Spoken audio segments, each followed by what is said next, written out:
Good evening. It's Tuesday, October 21st, 7:30 p.m. I'd like to call this regular meeting of the Darien Board of Finance to order. First item on the agenda is public comment. Anyone here to make public comment? If you wouldn't mind, just come up and say your name and address for the record. Good evening. My name is Pear. I live at 67 Raymond Street. I'm on the RTM Finance and Budget Committee. Just a few comments I'd like to make on the proposed acquisition. As far as the merits go, I completely agree. I thought First Lady did a very nice job presenting all the reasons why we should do this. And this is not an issue as to what we should do, but what we whether we can do it. And because I don't look at this from the point of view of just this transaction, I look at it in the context of everything else going on in the town, especially with a lot of the other projects. I also have an issue with the second issue I want to raise is one of timing, and given all the issues that are before us, the RTM having to make this decision within a couple of weeks of it being presented, I think is not enough time. There are other people in the RTM that have expressed this sentiment to me, and to go to those things which I would like to discuss about. We, in the words of another RTM member, we can't have it all. We are going to be bonding another $5 million for another capital project, even though it is important and I understand the merits of it. But when you look at it from the point of view of the HHR debt, the Great Island debt, the Ox Ridge debt, the Pear Tree debt, and upcoming projects such as the Middlesex School and even other repairs of other schools or capital projects are going to have to be taken into account. We need time to sit down and look at this from the point of view of prioritization. What's more important? What's the most important? As important as this is, even with the merits, perhaps maybe this is something we can't afford to do. Or we have to look at other projects that are underway and maybe figure out how we might want to scale them back. And that's really the 2 points I wanted to make. Thank you. Thanks. Any other comment?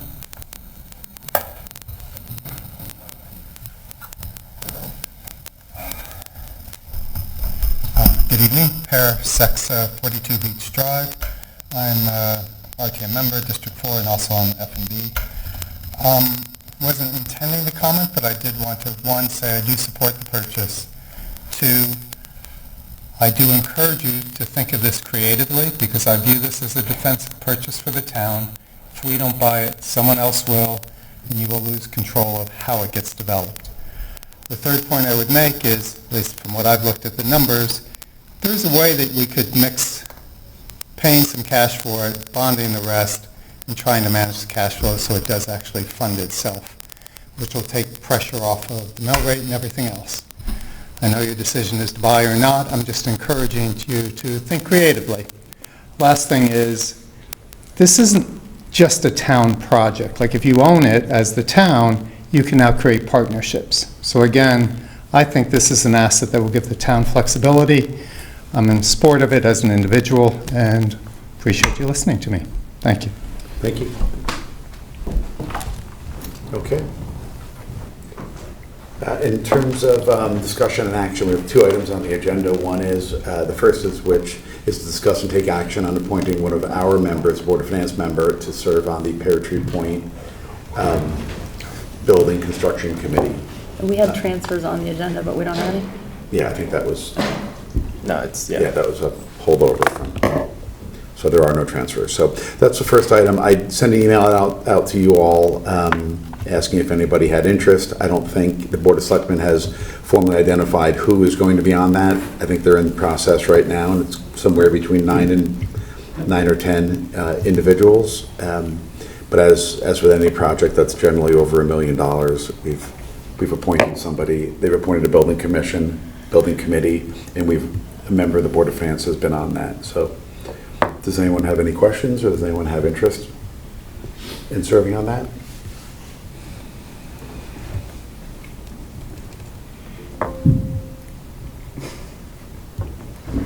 Okay. Well, Can we think about it? Let's have this conversation offline, yeah. Yeah, let's have, yeah. Okay, well, John, when do you plan to actually create the committee? Probably at our next meeting. We've got 10 or 11 applicants, people who've expressed Yep. interest, and more applicants than we need. So there's a way to think about this committee differently, and happy to talk to you about it. And when do you expect the first meeting that the, Actually, it's November 4th. I think there is a meeting with the contractors to kind of get things organized. November 4th? Yeah. okay. So it's not urgent that the committee be formed by then. We've got a few people that are Okay. likely going to serve on the committee. They're going to be there as part of all that, plus the town's professional staff is involved, so. Okay. So no one has interest in serving at this point? I would like to have that conversation offline. Okay. Well, we have to decide and vote like as a board in public. So if no one has interest in it, John, I'd be happy to attend that meeting until the point at which we actually do appoint somebody. We'll keep a spot open. Okay. So a motion to, I guess, defer this until our next Can we regularly scheduled table meeting. this until the next meeting? So I'll accept the motion to defer this or table it until next meeting. Rob moves, Jenny seconds, all those in favor? Okay. Next item is discuss and take action on a resolution authorizing the purchase of 37 West Avenue and an appropriation and bonding resolution for the said purchase.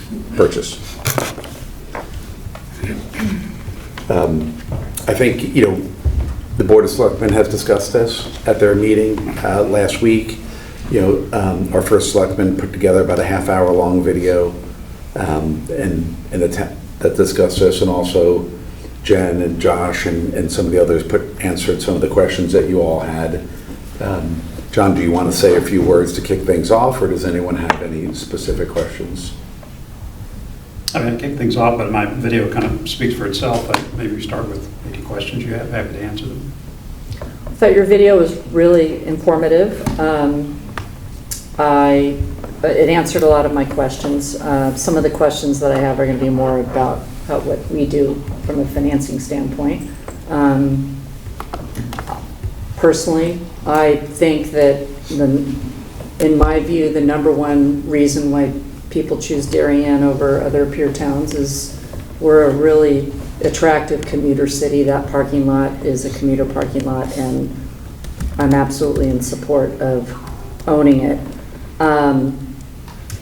I think, I know you're going to be talking about pricing structure down the road. I know that for now it's going to be left at the proposals to leave the parking fees as is for now, and see where that takes us.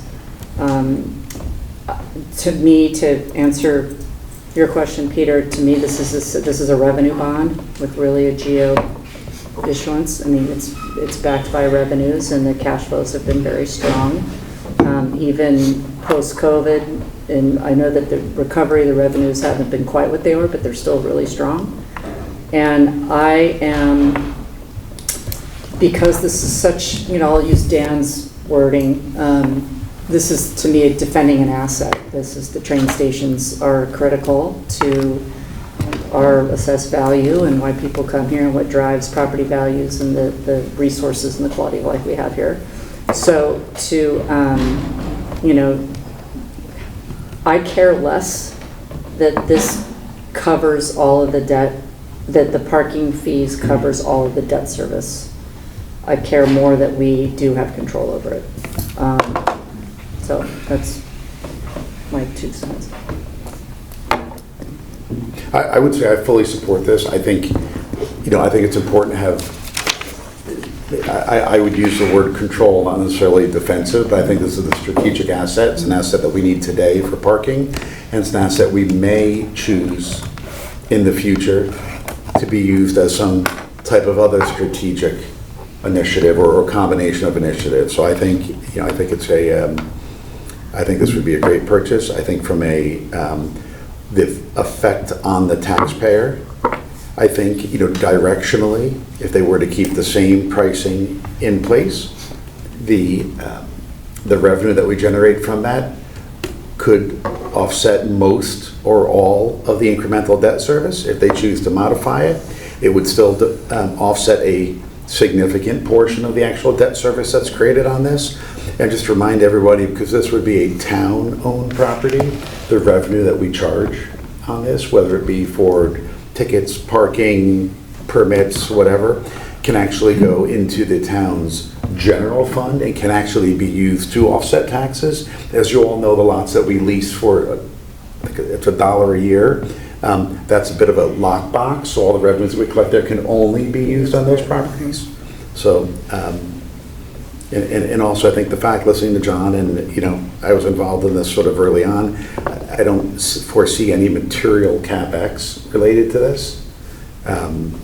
So I'm very much supportive of it. There's a little bit of paving that you might have to do, right? And maybe creating some spots. Paul?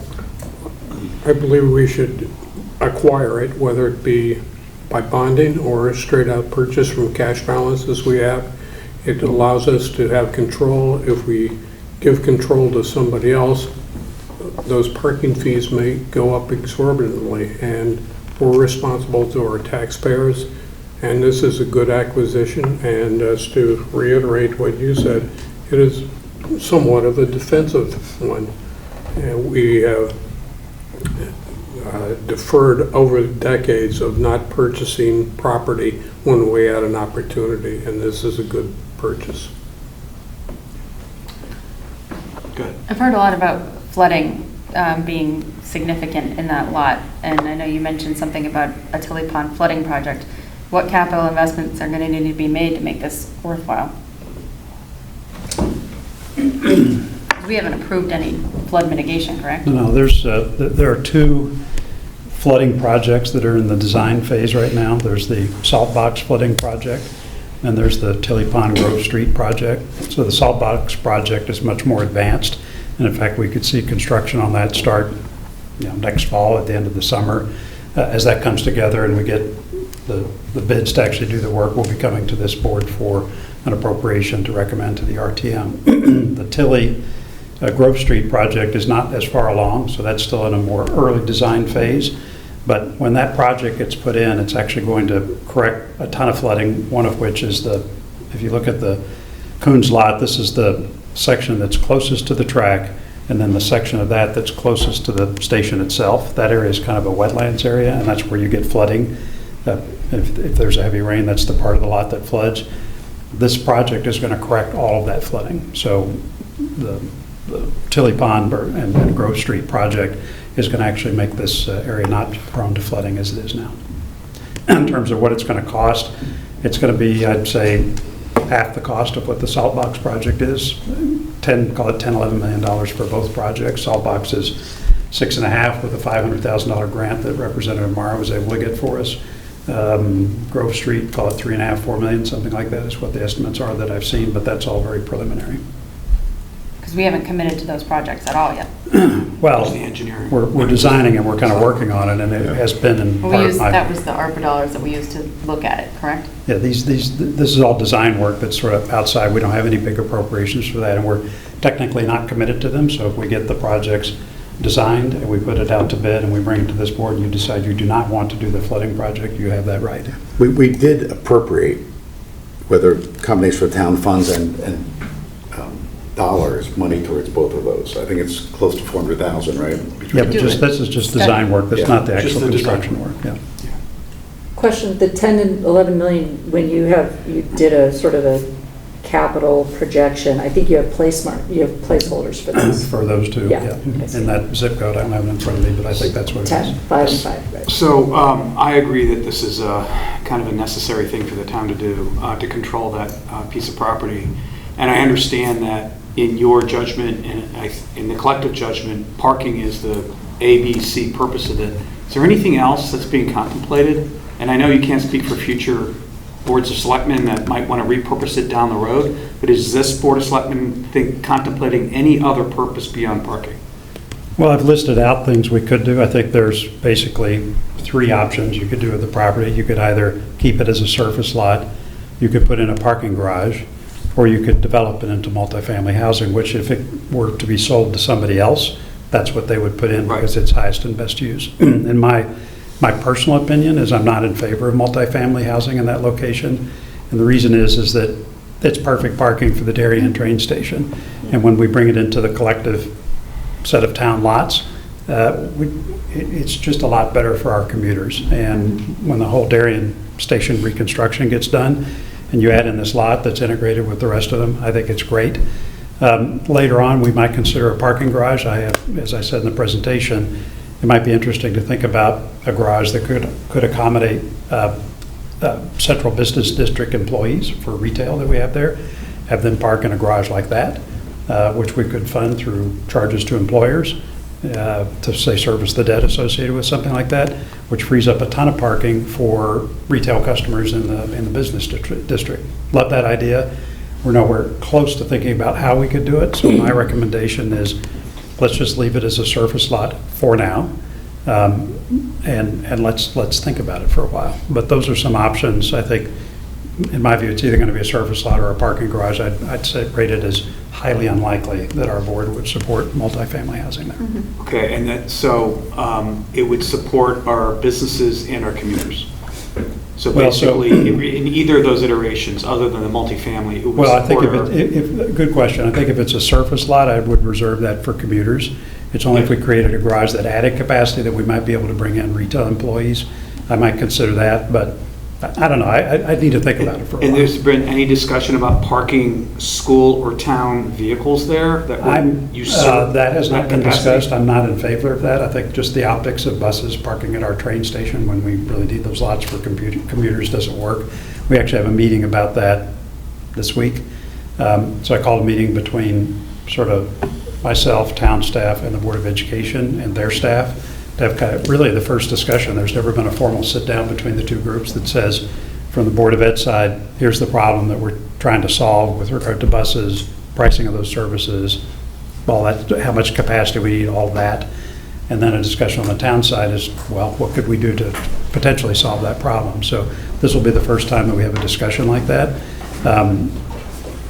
Based on the capacity that they need, I'm not in favor of using that lot. Personally, I'm in favor of trying to address their concerns, but not with this asset, because We it's are on the same page. right on, I mean, it's just too We're not- visible. we're not It's doing a- that. It would be an eyesore. No, we're not doing that. Okay. No. Good, thank you. I had a question on the upfront fees that were paid for the environmental and Karen and were the other consultants. Do we have a cost breakdown of what those were and where do they? I thought that was in one of the slides that I provided. There's a breakdown of the amount that's bonded, so it's the purchase amount, and then there's other stuff that's in there. I think that's listed out on that slide. And that's reflected in your backup numbers that you gave us in our packet, like, are those transfers that came in? Transfers. Like, where did that money come from within the budget? Oh, that is to be bonded money. I assume you're talking about as part of the 70,000 that was baked Yeah, into the... There's $70,000 in expenses for those types of study, and there's Okay. closing costs, and all that is there. To the extent that it's been paid now, we've paid it out of the general fund, Yeah, and it's then we'll be paid out of the reimbursed. Oh, I on it. see. Okay, Yeah. see, okay. You're talking about the environmental I center? think it's actually Yeah. paid, I think, out of the legal, fees. out of the legal expenses and the operating. and Yeah, then we I would- forget and then where we it's would move it- charged, but And then we move it and we would reimburse ourselves reimburse with it. bond proceeds. I've got my accounting hat on, so I'm trying to. We usually approve that stuff, though. No. So town council conducted the appraisal, right? It's on behalf of the town council. Well, the appraisal was conducted by Karen Fazio and through town council. And then there was a study, right? Weren't there several things? that There were- were several. Appraisal. Well, there was the appraisal, there was Title a search. fresh kind of property and topographic survey that was done.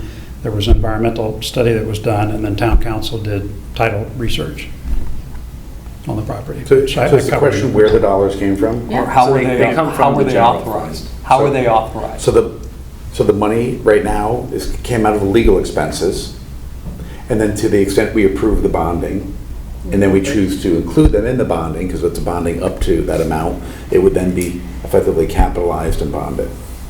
But if we voted no, Then it's, you mean, if you voted no to not buy the property? Yeah. Well, those expenses are already incurred, so they would just be deducted from the town's annual line item for legal. why weren't we asked to vote on that? Because we Well, don't so vote on you- how the you town don't- uses its legal budget. When you have a property acquisition like this, we've got to go through and do that research and have a negotiation with the seller for that. That's not something we can discuss publicly. It's only when you get to the point that we've done that work to sort of town council or other professionals in town hall, that all that's been done, that we get to a negotiated price. That's when it's made public and then discussed. So unfortunately, we've got to incur some of those expenses out of an appropriated legal budget to cover that sort of thing. And we have to make a judgment as to whether we think the acquisition is going to go through, so. Just segueing a little bit to how we fund this, is there any reason we shouldn't use, we've got this excess in our general fund, some or part of this should be funded out of cash rather than bonding, just to ease the debt service? I understand that it's cash flow positive even after the debt service. But if we funded it out of cash, then the revenue would be accretive and not offset by debt service. We'd lose interest income on the amount we used. Just a discussion point. It's not obvious to me that we shouldn't be using our general fund when we have this kind of surplus for this kind of purpose.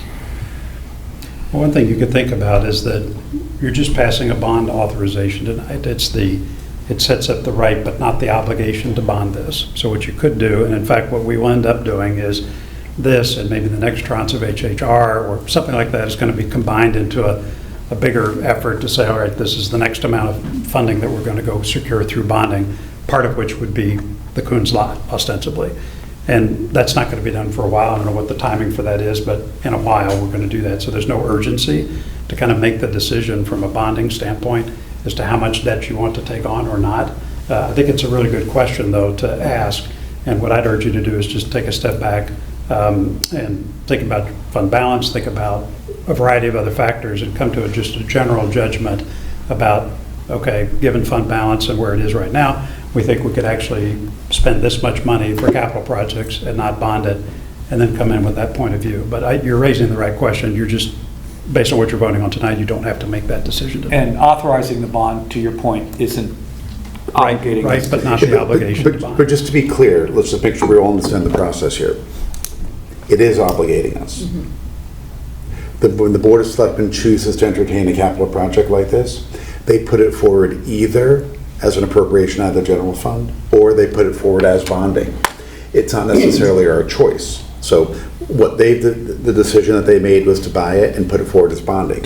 When the time we go to bond, let's say after we know what this year's budget looks like and we know how much let's call it smaller capital exists inside of our capital budget, if we saw that we wanted to use some of that rather than buying small capital that we might have inside the annual capital budget, if we wanted to use some of it for this, at that point we could go back to the Board of Selectmen and say, could you send us a new resolution for $4 million in bonding and $1 million in cash? And they would then send those two back to us. But the way that it works is, like, when they propose a project like this in a resolution, it's for either bonding or cash, and this one's for only bonding. So But it's not, okay, but take your point, but it's not our last look. Correct. It's not our last look. Point being is the way we've set this up is for bonding. It's kind of what I'm anticipating.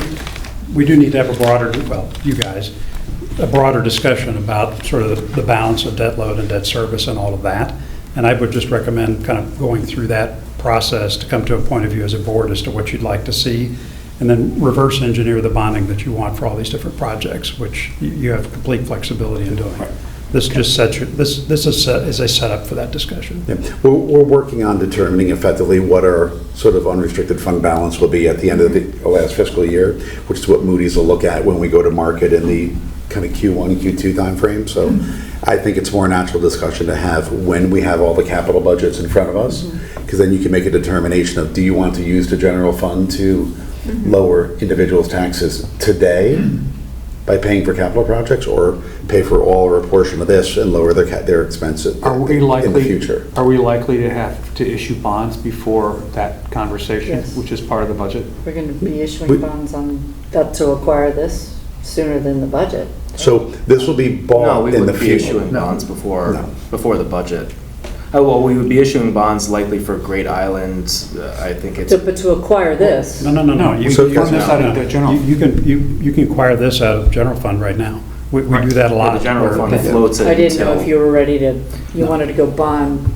No, we'd likely go for a ban for this and the other outstanding debt, like HHR that we have, and bond for the remainder of the Great Island ban that's coming due, and then in the following April, go out to bond for all of the things that were on ban for that one. So you're saying in April is when we would likely Right, it happened ban a and couple bond? of days, I think, before. So we will have had this conversation that we're all Okay. talking about. Yes. You know, the mix of general fund contribution and bonding, debt service implications, et cetera, before we're in the market again.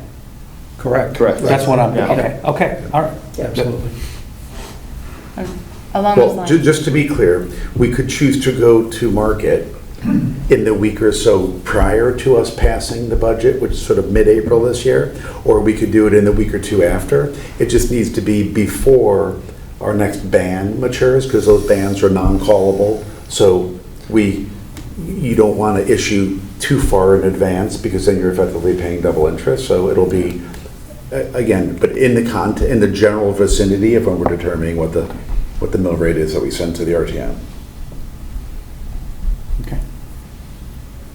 I was just going to say that, we were encouraged to be creative about how we fund it. And along those lines, I think we need to address the issue of price. How do you square the comps against our assessed and appraised value on record being so much lower? I don't have them right in front of me. The appraised value is much closer in valuation to the two Darien properties. There was, what was the $6 million property that was acquired? Was that in Greenwich? They pulled that into the mix because they were... West Putnam. West Putnam, thank you. And so I think where they came out was valuing it closer to what the Darien properties were valued. And the $2.5 million, for example, is I think what they paid for the Heights Crossing, or certainly for the Edgerton properties, was all about $2.5 million an acre. This is 2 acres, call it $5 million-ish. That's how they came up with that valuation. But they used a comparable sales approach to doing all that. I'm just wondering why the appraised value is so much lower at 2.8. Like, does it have to do with flooding, do you think? Or, because I'm wondering how you could build anything with it flooding the way it is unless you had a promise of fixing that. Well, we are going to fix all of that to this property because of its location, and really the marketplace for transit-oriented development was absolutely going to sell for that. There's no question. I mean, no one that I talked to thought it would sell for anything less than that. In fact, a lot of people thought it would sell for more than that. Off the record, I had a citizen offer to buy it at this price if we don't. Yeah. I have 3 questions or concerns. Cost-wise per year to maintain the property. I don't know if anybody's talked about that. What are we looking at? So right now, they've got a series of expenses that we will not have going forward. So for example, they pay a lot of insurance for the property. They pay property taxes on the property. They have a guy that works there that collects tickets, all of that. So all of that is actually going to go away. The property is going to fall under the town's insurance umbrella, so it's not an incremental cost associated with that. All of the revenue collection is going to be through the town systems, which are automated and on a phone app and all of that, so we're not going to have a guy there to actually do that. We lose the property tax revenue, but going forward, that's not an expense for the town to have that. I think someone mentioned paving. We are going to have to do that at some point, but even that, if you go to the lot, part of it they've paved recently. There's part of it that probably needs paving. To be honest, I'd just let it ride for a while. I think it's fine. So in terms of actual expenses, I mean, there's leaves and snow and that sort of thing, but we've got professional staff that does that for a bunch of lots around there. So the incremental cost of doing that, to just hop over to that lot and do it, it's actually quite small. So in terms of just operating expenses, my judgment, based on looking at kind of a list of what they spend money on, and the fact that we've got town staff literally doing exactly those things at lots that are right next door, the incremental cost for operations for all of that, it's practically zero. I mean, for all practical purposes. And what's the lost property tax revenue? I don't have that number memorized. They pay sales tax too, right? Don't they pay? They don't pay us. So so that's, we don't get the sales tax for all I that. thought it was it 40, was it 40,000? It's $30,000 or $40,000, something like 43,000, that. Yeah. And I guess I'll call it a concern is, I think we could sit here and talk all we want that we're going to leave this as a parking lot. But administrations change, people change off these boards, priorities change. I don't know if this is doable or not, but I'd love to try to put in some sort of language here that this property does not change for at least 10 years, as a parking lot. You can call it a parking structure, you can call it whatever.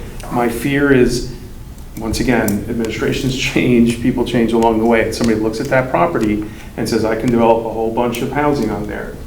And once again, I'm not the lawyer in the group here, but can we put in some language here that says it can't change for 10, 15, 20 years, whatever people consider? As a general matter, you can't bind future boards, because what you're saying when you do that is that I'm going to bind a future elected official. And ultimately, those elected officials win elections because they reflect the will of the people that voted them into office. And so if you come in advance and say, if the will of the people changes, they still can't actually get done what they want to get done through their elected officials. And so in general, I try not to even consider things like that, because you can't bind future elected officials, just like you can't bind future voters and says, nope, unfortunately, you can only vote this way going forward. That's not how it works in just been my personal view. I think, though, I'd turn the obligation differently, which is, what can we do to make this as successful as possible as a town parking asset? And there's lots of changes we could make to that. I think people are really going to like to have that lot, especially if we consider things like a parking garage in the future. An investment like that would essentially render a creation of multifamily housing moot.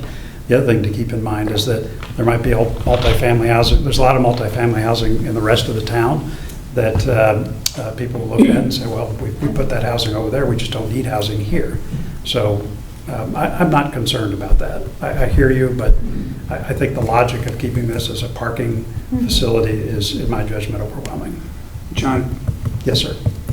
Isn't the town's hands tied with respect to Highland? Weren't we deed restricted? Well, we're deed restricted because of what the seller provided, say, for example, for Highland Farm. So we bought Highland Farm with deed restrictions. We had an opportunity to buy it without deed restrictions. I think we bought, what, Jim, 6.5 we paid for Highland Farms. Yeah. Without the deed restrictions, the cost was in the $15 million zip code. So we had an option to buy an unrestricted property, but what we purchased was a restricted property. It's not a restriction that we put in after the fact that says we're going to restrict. That's the important thing. That was a condition of sale then. Yeah, so to get to what Rob's getting at, Coons LLC would have to insist that if it was to sell to us, it would be the purpose of, or the use of the lot would be restricted to parking and nothing else. Right, if you were to use the Highland Farm analogy, yeah, that's correct. But we're buying it without such restrictions. Could we go back and ask for that? To ask them to sell it to us with that restriction? Well, the problem with that is that the value of the property is not highest and best use if you put that restriction on it. So there's an intellectual inconsistency here. If you do that, you say, we're specifically going to prohibit creation of multifamily housing. So if they're selling it to us with that restriction, that would be akin to them selling it to a third party with that restriction, in which case it would command half the value. It would command what it's appraised for now in the tax rolls, which is just a cash surface parking lot. So in a sense, I'm not sure that the logic hangs together on that, to do that. But I mean, I hear you. I don't think we should do that. I think the highest and best value for the town is to be able to have the greatest amount of flexibility for us or the people that are sitting here 5, 10, 15, 20 years from now to be able to do what's best for the residents. Like at that point, I think trying to handcuff the town today in terms of what they could do for the next 30 years, I feel like kind of takes away a bit from the value of, I mean, whether we could. Yeah, you also it feels good right now. It might really feel stupid in 8 years when somebody comes up with a great idea and they're handcuffed. Right. Yeah, I think what you have to, I think I would urge you to do because is, that's kind of where that was my questioning earlier, was along those lines. Is there anything else contemplated? Yeah. No. But I do think, if we were to literally handcuff the town, that could backfire down the road. Yeah, what I would do is urge you to have faith in future voters. Yeah. To make decisions that are in the best interest of the town at that time. And boards. and boards, have faith in those boards. They'll come to the right decision that reflects the will of the voters, and in a democracy, that's ultimately the most important. And I think anything the town should want to do with that lot needs to go through the Board of Selectmen, Board of Finance, RTM, Planning and Zoning, and likely any other, so there's probably upwards of 150 different, voted officials that would need to. Also, we need the parking spaces. Like, people park there. It would be hard to Agreed. take those away. Agreed, that's my point. It would be very Like, when you think about hard it, if you to took take that those property, away. where would people park? That's, yes, and And that's one of the reasons That's people kind of what I'm move saying a there. little bit, So- We don't know. but I understand other Yeah. people's point of views of handcuffing That is and your true. point about Yeah. anything that would happen down the road would have an extensive amount of boards and people to look at it. Yeah, I think it's a big asset of the town to be able to think about, like, having 37 West. We own Leroy West, which is another parking lot, which has both a front portion and a back portion. We own some other areas in town. I think it's actually very powerful to have the ability, if it should be the right decision for the town, to maybe move stuff around Yeah. or repurpose things, maybe even to increase parking, or Yeah. if 20 years from now, like, not as many people are commuting to New York City because everyone has moved from New York City to Darien, which may well happen. Did you say 20 years or 2 years? Or 2 Or years. Waymo is dropping us off at the train and Yeah. I mean, yeah, we've Yeah. got, he said that, this new version of Tesla self-drive, I mean, Yeah. apparently is astounding, right? And they're just getting started with that. You could easily envision a future where these cars just show up and pick you up and take you places. There's no parking. Right. I mean, this is not my field, I don't understand all that. I'm just saying George that. Jethro. I'm just saying that it makes no sense to create restrictions like this today for, say, something that might happen 20 years from now. And the reason is that you're trying to make those decisions based on the facts before you today. And in 20 years, those facts are going to be different. It'll be no different than somebody 20 years ago having put something into our charter that says, under no circumstances can you accept an offer to purchase the Coons lot because of some fact that was in place at that time. How would you feel about that restriction today if they had said something like that, as compelling as they may have thought it was at the time? But you have no interest in developing it as affordable housing while you are first selectman? Zero. Can you talk about the revenue? I had to pull the information from the Board of Selectmen packet because it wasn't in ours, but the discussion about the bonding possibilities for 20 and 30-year bonds at $10 a day and $5 a day. I didn't understand what the numbers, like on page 3, you say there's like 123%, 64%, $10 a day. So those were percentages of the debt service covered at different price points, right? So keep in mind, if we go by the general Board of Finance scheme, you're going to have a bond in place that is 2 years of interest only, and then the remaining term is going to be principal plus interest. And so, I don't have it in front of me, but one of them said, all right, for those 2 periods, interest only and then principal and interest, at $5 a day in terms of revenue with assumptions and utilization, it covers this percentage of the interest-only debt service, and at $5 per day, it covers this smaller percentage of principal and interest. That is all very premature. That just gives you a rough directional sense of how much revenue is going to cover debt service at different bonding scenarios, right? So with either 20 years or 30 years, the interest-only portion and the principal and interest portion. So it looks, I mean, I can hand it to you if you want the copy, because I just don't. Well, as a general matter, the revenue from the parking lot at $10 a day right now, assuming we do nothing, will cover the Covers it. interest-only portion of the debt service in either the 20 or 30-year scenario, or 30-year bond scenario. I'm sorry, that's just the 123 is the interest only. That's just the interest And then when only. the 2 years principal later, comes, it's less, okay. that's why it drops down. I see. Because you're having to cover principal as well. In no scenario does the revenue cover all principal and interest, so that's going to cost us some money to do that. Okay. And that'll depend on whether we do it 20-year, 30-year, or whether we go back to you and ask you to, You better. allow us to spend some cash I on mean, it. it's up to you as to what you do with that. I mean, right now, only Great Island is the only 30-year bond we have as a traditionally, when we've done all our financing, it's always been 20-year debt. So, I mean, we could look at it making this long-term, but just keep in mind that debt's a lot more expensive, right? The longer-term bonds carry a higher interest rate. You're going to not to say they couldn't be refinanced, but you're locking yourself into that up front at a higher interest, higher percentage interest.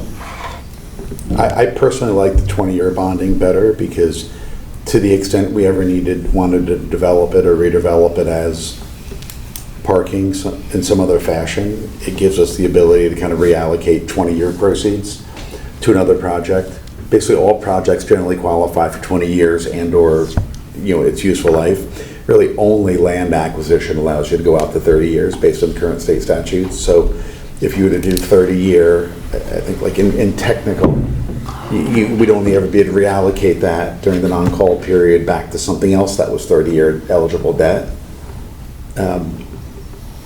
So Do I 20. just think. It's not 20 or 30, you do 20, you do something in between, too.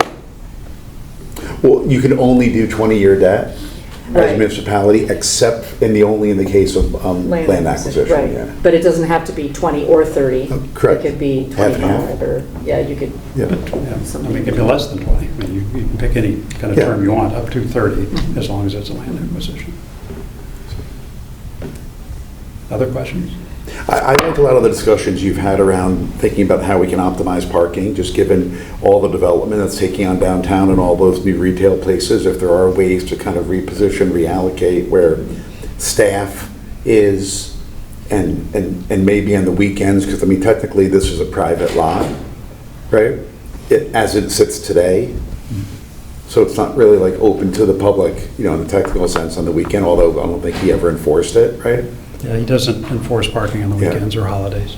But I think it's pretty powerful as beginning to see what parking looks like all downtown here. yeah. Yeah, a thorny issue, and my brain is evolving even on that topic, but yes, a better integrated view. The KIP lot actually caused me to rethink a few things, and I'll talk more about that later. Hey, John, with the work being done at the Darien train station now, are we gaining, losing any parking spots at all? Good No? question. I don't think we are gaining or losing any parking. Right now, they're taking up parking with all their equipment, Yeah. but none of their work actually is impacting any of our parking lots. That's a good question, though. Yeah. John, I think the repaving will move them from 8 to 9 feet like it did in Huron Heights. Yeah, I was asking you about that today. Are we sure that actually changed? Darren thought that the width of those parking spaces You're did talking change, about but I an had... extra foot? Yeah, I they think, changed the road. I think I said like the new code that I've we're had looking. several people contact me and say parking in Rowan Heights is easier now. Yeah. Yeah. And I thought that it was wider, but I checked with Darren today, and he Yeah. said he didn't think it was wider. And so, to be honest, I want to talk to Ed to get further confirmation. This just came up today. Also on the very, very lovely map that was colored in so nicely on the presentation, the white bar at the bottom is like, that's the public lot, right? The current state-owned, I'm guessing? There's like a white Oh, the white. rectangle. Oh, of you like my Between the colored Coors lot map? and I did that just... the crayons, huh? Map colors, actually. Well, I was okay. trying to, I said, I don't have time for this, and so... You got it done. And some of my kids, even though they're older now, they actually still had map colors in their rooms. Give me those. That white rectangle that's just to the left of all that, that's what's called Leroy East. So that is a state-owned lot. That's a Okay, and tiny that- lot, but that's still there. The railroad decided to keep, or not the railroad, State DOT decided to keep that lot. We never got it. So it doesn't belong to Leroy us, West, by the yeah, way, just which turn is it on. across Leroy, that's the only other kind of town-owned commuter lot. All the other commuter lots for all our train stations are owned by the Connecticut Department of Transportation. Even the old Kings Highway? Well, Kings Highway, that's kind of street parking there along that thing, and that's a town road, so no, Well, I'm just talking about the lots. There's a permit parking kind of behind the fire station. That must be town. That's town, I think. No, all No? the Mechanic Street stuff, all back there. Not Mechanic, over by the Darien Fire Station. But mechanic for So, Mechanic, isn't it? Isn't I that- don't have a map in front of me, but if you look at a map, there's a parking lot that's behind the Darien train station. That's Yeah. owned by the fire department, I guess that's what that is. And you take that lot, and then where the one Sedgwick Place where that development is, take those two lots out. All the rest of the parking back there from Mechanic Street over to how it bends around to Goodwives, all of that's owned by the state of Connecticut. Okay, all right, okay. And that's all part of the $1 per year. Yeah, I even think we even pay $1 a year for it, but we're allowed to park on it, but it is owned by the state of Connecticut. And is there discussion of developing that into anything other than parking? Well, for sure. The state of Connecticut actually has reached out, and as they're doing with all municipalities, in support of the governor's general view that we should be trying to maximize transit-oriented development.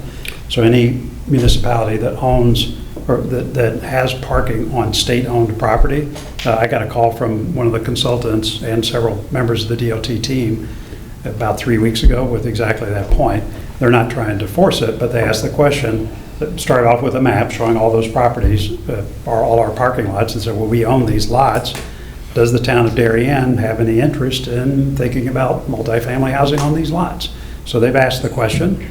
They've been clear with me that, look, we're not trying to force any of this, but we would like to surface if there are any towns that have an interest in trying to collaborate with the state to create transit-oriented development. So we have had the discussions with those guys. The group, what they were trying to do was to get individual municipalities to work with them on that. And the question was whether the town wanted to sign up for that. I said no, because there's apparently 5 other towns that have agreed to work with the state on that. I kind of want to see how that goes, right? What was the town reaction? What happened with density? What were the aesthetics of these properties? All of that. And that needs to be part of a kind of broader town discussion about housing. In the new year, I'm going to do some videos that just provide a lot more clarity about exactly how housing has trended in town, and what our strategy's been, what's the mix of housing, how does the state DOT figure into all this, and we'll have a broader discussion about housing strategy. But yeah, any town that has state-owned property like that, there have been discussions about creating multifamily housing. Are you talking about the Connecticut Municipal Development Authority? Yeah, I had a meeting with that guy. They're focused on that as well. His is a little bit different in the sense that he's actually got he's got a budget, I forget how big it is, but 90 million. something, yeah, so what he's able to do is to dedicate some funds like that to support higher affordability depth, if you will, and to create more affordable housing. And I've talked to him, I mean, he's a nice guy, I'm not sure. Economic development.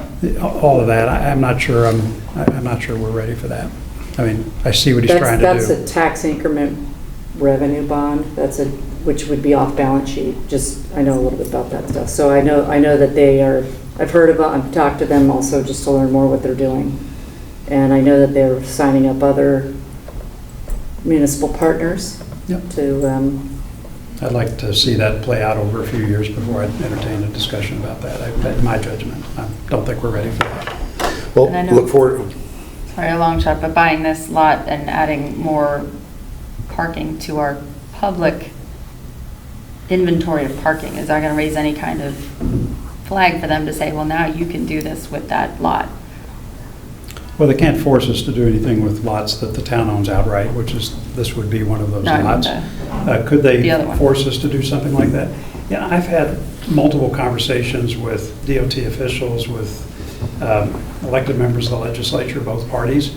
There is no indication that I've seen that they're going to come in and try to just take over towns directly and say, we're putting housing there and you have nothing to say about it. Even the most radical proposals, there's none of that, right? That's not on the docket. Again, that's not to say that future elected officials in Connecticut could come to a different conclusion, but I've seen nothing and heard nothing that would suggest that they're going to be that heavy-handed with regard to creation of that housing. Good question, though. Anything else? Other questions? Yeah. That's one other point. You guys, Peter, you brought up general concerns about debt. So I am repeating my debt presentation from February at the RTM meeting next Monday. That presentation is going to have an update that Josh and Jennifer have helped me with that takes all of our debt projections out to 2040, takes all this into account. There's also going to be a lot of information up front about just debt and the bonding process, ratings agencies, how to think about all that. But it's true we have taken on a lot of debt. But I think when you see this, you see the debt service and see how it could play out over the next 15 years. The idea is to say, not that we should take on a ton more debt, I'm not in favor of that, but at least to give you some comfort that this debt is in fact manageable on multiple dimensions, and a strategic acquisition like this can fit into that in a way that doesn't create significant problems. But that's my objective, and I'll present that on Monday. All Okay. So I'll just point out in the bond resolution, you guys have all read section 1. Okay, it includes the purchase of the property, environmental study, demolition, disposal, engineering, administrative, printing, legal, and financing costs. So I'll entertain a motion to approve a resolution appropriating $5.2 million for the purchase of a parking lot and authorizing the issuance of bonds and notes in the amount of $5.2 million to meet said appropriation. So moved. Paul moves, Jenny seconds. All those in favor? Unanimous. John, thanks. Great job in the Thank you very presentation much. as well. If you have further questions about it, well, you know where I live, so. Thanks. So, light action agenda for tonight. So we'll move to section 3, to item number 3, which is financial report. Sure, so you have in your packets year-to-date financials as of September 30th. So we're kind of finally coming back after the year end and booking as quickly as possible all of the revenues that we've kind of been slowly seeing. So with that said, tax collections are sitting at about 50.7%. I mean, if you look at it this year versus the 5-year average, we're pretty much dead on overall and on tax collections and the other revenues. Interest income, that only has July booked currently at $344,000. I think the 3 months within this quarter, the real number is around $1 million for these 3 months. Isn't this, I'm just curious as to why there's a lag in this reporting, because it's Just because there was some catch up on the audit, it just took some of our time away from getting these booked. So they are booked now, but before this was produced. Okay. Or after this was produced, rather. Down to the town clerks, she's already at the 50% mark. She's definitely trending ahead on conveyance fees for this year. We expect to see higher numbers in the summer season. Spring and fall usually are kind of the shoulder months here, but she's already gotten to where we would expect to be around December or so that's pretty good. It does have a higher single transaction, which usually is the case with these. Building permits, as we've kind of discussed, are kind of jumping forward with the help of the redevelopment projects that we expected to hit last year. So those are kind of rolling into this year, and they're at 40% of what was budgeted, when the average is over 5 years is about 23%. That's pretty much it on the revenue side of things, unless there's any specific questions. Expenditures, for the most part, just as an overall, the 5-year average is 24.88, and right now we're tracking at 24.87, so it's pretty much as Pretty good. unexceptional as you could possibly imagine. I don't really have much to say on that. And continuing on, Buchanan's good for their probate fees? they are. Okay. They actually Based on your experience. They came calling. They came hounding me for a bill in July. I'll be sure to get them one in January as soon as I can. It's just every 6 months or so. Yep. And kind of the usual sheets have been updated. State revenues are kind of sporadically coming in. And let's see, a lot of the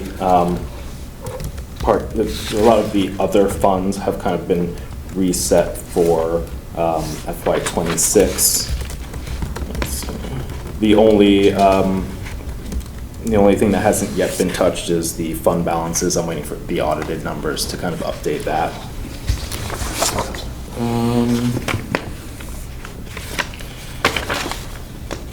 And the contingencies have obviously all kind of been reset as well as we get into the new fiscal year.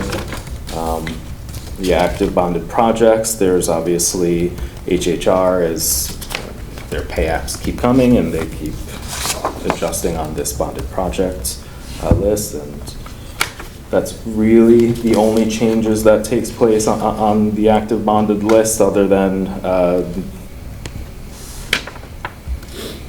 that's pretty much it for the most part.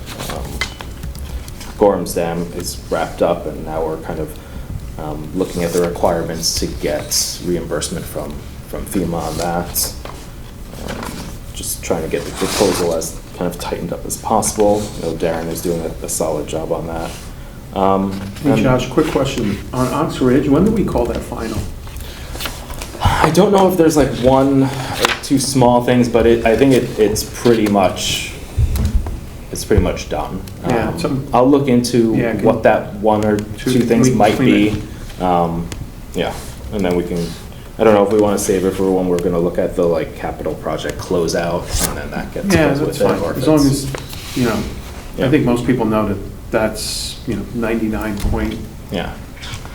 of the way there. I These numbers are pretty I think solid. I had signed the last invoice on it not too long ago, so I think that may have been it, but we'll keep an eye on it.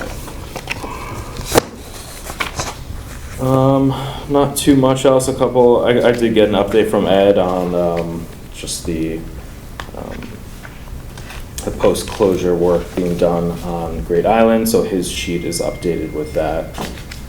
And ARPA funding, I kind of updated and pushed down all of the completed projects, and there's really only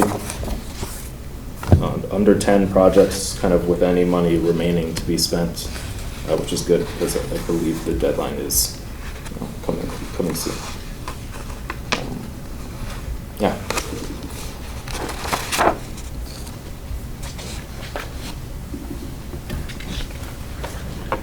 That's pretty much all I have for you unless there's any specific questions.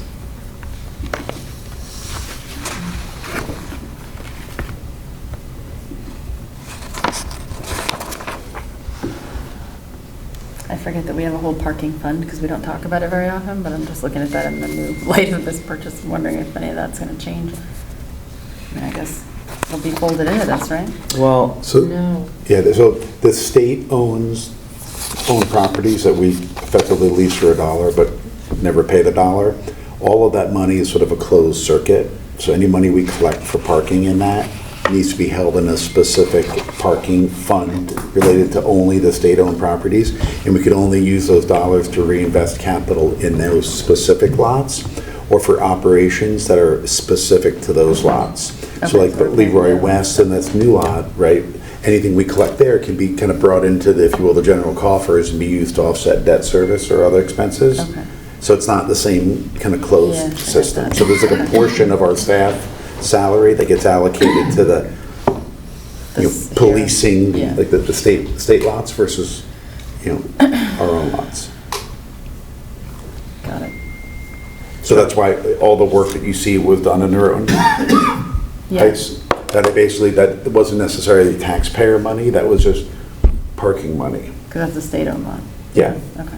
So that parking lot administration, They're operations, self-contained. maintenance, benefits, it's all, those get allocated. and those Yeah. same people might be doing work on Leroy West, but we're paying part of their salary out of this and Yeah. part of their salary out of We that. allocate Okay. part of their salary out, yeah. And that balance, if you look at over, certainly the last 20 years I've been in, it's generally continued to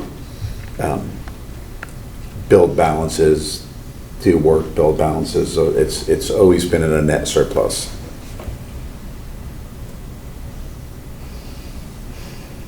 Josh, on page 25, where it's the ARPA grant funds, the unobligated, are we at $1.36? Am I reading that right?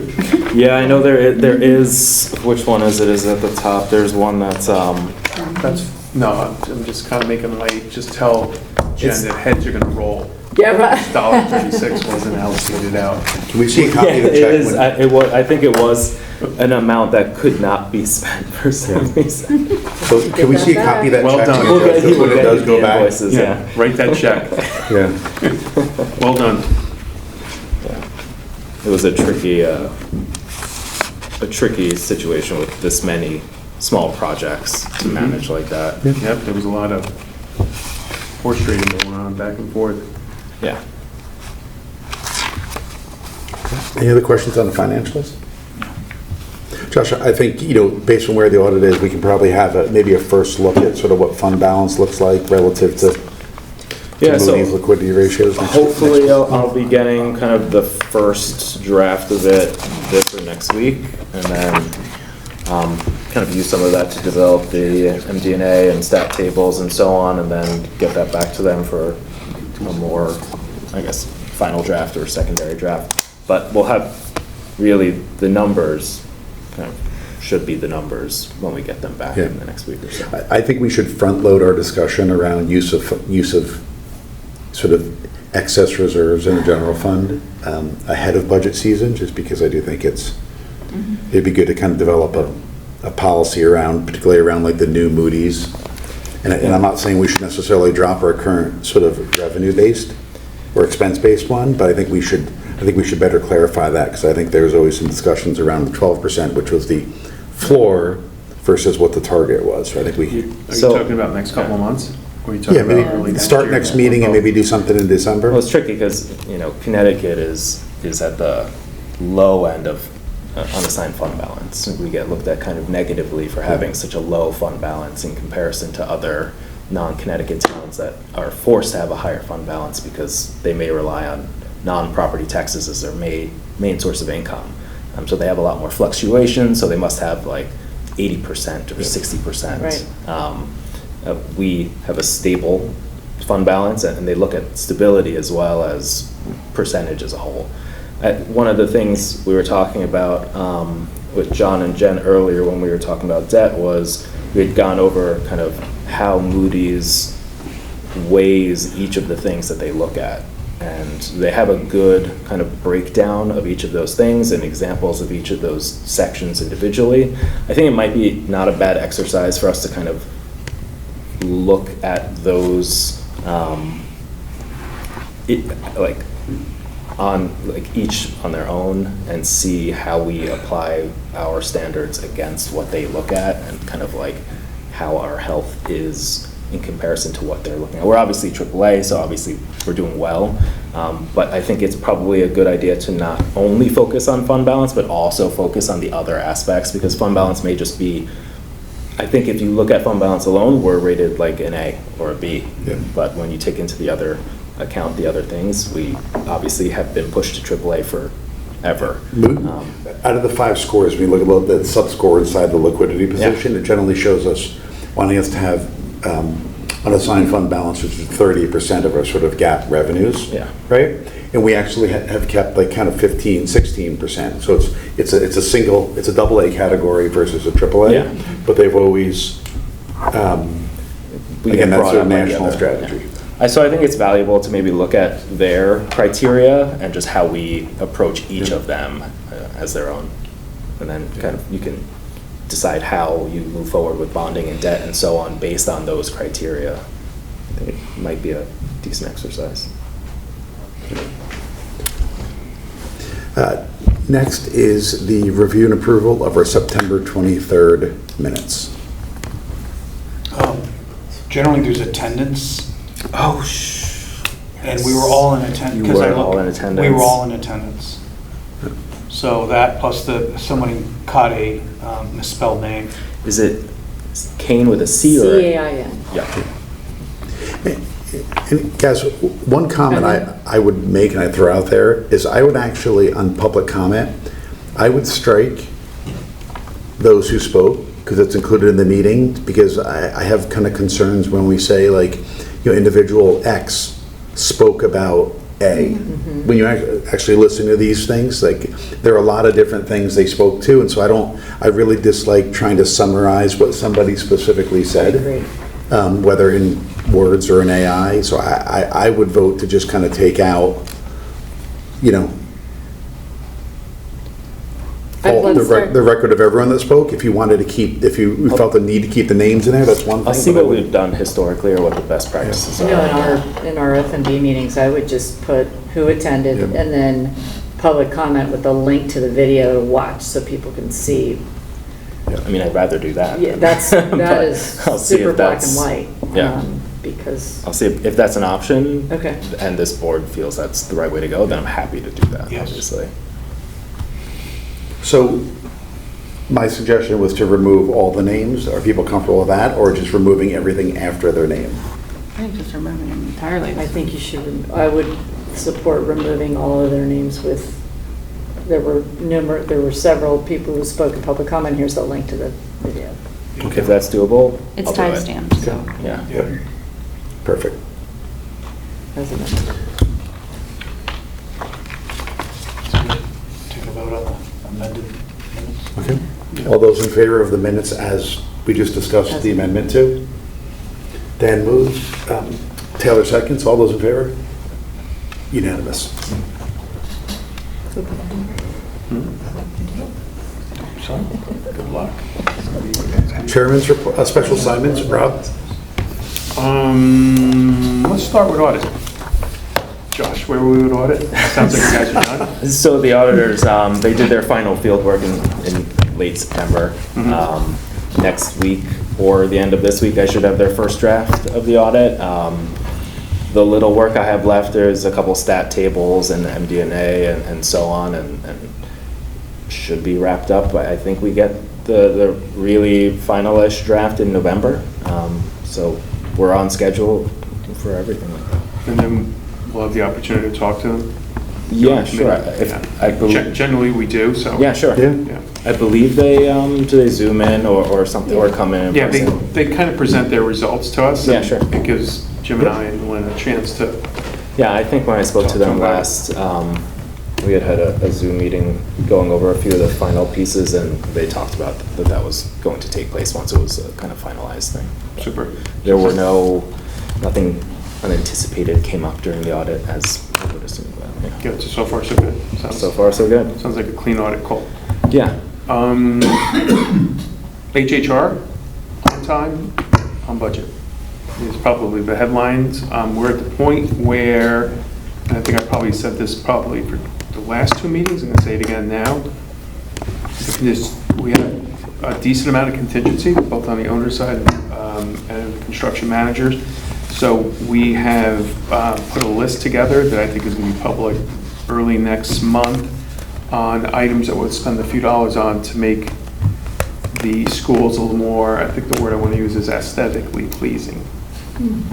But so far, it's been really good. So we are still on track to go live with all three schools, open completely for the fall of '26 season. School year, I should say, sorry. I think everything in season. Sorry. But yeah, all good. I'll send you the last report that was out. Josh has gotten in the financial report here a couple of the headline ones. I think there's other ones there's one that the construction manager puts out that I think is really cool. So I'll send it to the team so they can see it. And if you have any questions, let me know. We meet once monthly, as you guys may or may not know, the HHR committee, and it's been good. And Chris Price is just a dream to work with. He's just a super guy, and he just keeps everybody on track, and really been proud of the team. And that's my update, unless you want to give me something else, Palin. So Pear Tree Building. don't even think about Pear Tree, man. Yeah, so I'll put you down for that, Rob. I can, as you have to know, I served as the representative for the Board of Finance on the teachers' negotiation of their the new contract. That has been wrapped up, and it's now in front of the union to be fully ratified, and once that happens, then the Board of Ed can move on to vote on it. I think so. Work there is done and still confidential until it's ratified by the union, and I expect that'll be discussed in the coming weeks. That is our single largest sort of contractual expense. And Jim, how's the approval process go? So basically, once the negotiation is complete between the Board of Ed and the union sort of sends it out to be ratified, if you will, sort of sent out to all, kind of like 600 teachers. Once that's passed, the Board of Ed then votes on it, and once they vote on it, it's then sent to the RTM, and there's a certain number of days they have to vote on it, to either pass it, reject it, or if they do nothing, it just automatically becomes effective. So the Board of Selectmen and Board of Finance don't vote on it? Correct. We're advised of it. We're advised of it. I think we see it. We can give a recommendation. We can give a but we have recommendation, that's right. no actual authority in the Right. in the process. Right, okay. Just wanted to. Other than serving as a representative. Other than paying benefits, were there any significant issues? You could say yes or no, right? Well, it's all confidential, but I do think, I think it's an outcome which all parties will be excited about. Excited about it. Okay. Put that quote down. Hold you, yeah, I'm gonna hold you to that. Excited to be done. This party. Anything else? Pension? They met last Tuesday. I was caught in New York at a doctor's appointment, so I missed most of it. It's available online if you want to see it. And I think I sent the entire package to everybody. If not, I can send it again. Okay. I think we got it, Paul, thank you. Yeah, sure. Okay, any new business? As far as agenda review, we talked about trying to front load over the next couple of meetings, some of the analysis around the general fund, just so we have that going in. I'll be sending out a calendar for calendar year 26 for Board of Finance meeting dates to vote on in the November meeting. So keep an eye out and let me know if you have any conflicts. Perfect. Josh, I know the Board of Ed is in the process of changing, their kind of budget calendar and timing and some of the different steps along the way. So if you could maybe just check with Rich on that to make sure that our meeting schedule and so forth. Sure. Let's just maybe line them up against each other during budget season. Sure. Do they normally meet, they normally present to the Board of Finance 1 or 2 meetings? I think they're legally required, along with the Board of Selectmen, to present. I think it's the first Tuesday in March, right? But they usually have a follow-up. Yeah, I think let's just look at the meetings that they have scheduled and make sure that some of the important ones, let's just see if we need to move our meeting 1 week or up or back or anything. Yeah. I assume most of their heavy-hitting meetings are kind of wrapped up by them, but I'll check with them I know they're already kind of further underway in the budget process than we are even, so I'll make sure to check what their schedule is like. Yeah, I think that they traditionally vote on it the first week in February, or second week in February, before Valentine's fall break and before February break. So, any other questions? Next meeting, are we electing new officers if needed? Can we what? Are we electing new officers if needed? Yes. I believe so, yeah. Well, yes, I think even though no one's up for is anyone up for election this year? Nobody's. Okay, yes, so we will definitely The be. 3 of us and Paul. That's right, so we will be electing new officers. There are no contested All three. elections. The 3 of us and All Paul. three of But it's us involved, uncontested. yeah. Dollar in the pot. Yeah. Dollar in the pot for most vets. Although I do think you need to get to at least 10 votes?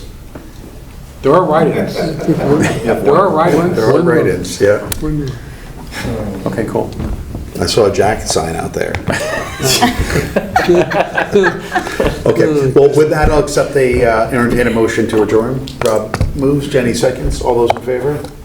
We stand adjourned, 8:46.